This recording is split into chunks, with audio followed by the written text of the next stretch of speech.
We got tested it quite a few times. I feel like a lot of teams got tested that year in the OUA because there's a lot of really good girls that year. Went to national teams, whether it was the U.S. There was a couple girls from Sweden's national team, Canadian girls, tons of them. So yeah, the procedure was kind of basic. You'd finish practice, and then as soon as you got undressed, like the coach would come in and just like grab a player and say, okay, like you have a meeting with me right now, and then you'd like go into another change room, and then the person would be there. It's kind of like a complete surprise out of the blue. Like you'd never be there like watching practice or anything. You'd just like find out immediately after a practice or after a game. It's very confidential type thing. You don't know. You don't have time to be like, I need to find an excuse to run away, which is probably their whole plan and why they do it that way. She'd ask you questions like, have you done drugs? And you would say, no.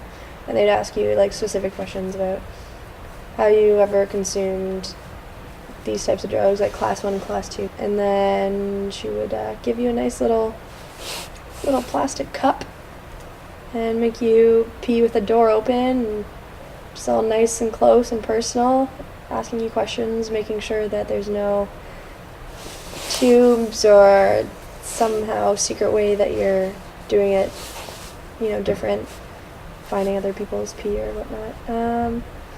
But yeah, it's kind of hard. It's a little shy.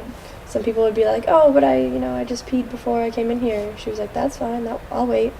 So some people would be in there for like an hour or two, and she'd like give you something to drink, like Sunny D or something. I kind of laughed because at the time, obviously I wasn't doing drugs. It's just silly. But like sometimes on teams there's some people that still do things that they're not supposed to, or maybe take 2 extra strength Tylenol sometimes or something like that. They just don't know.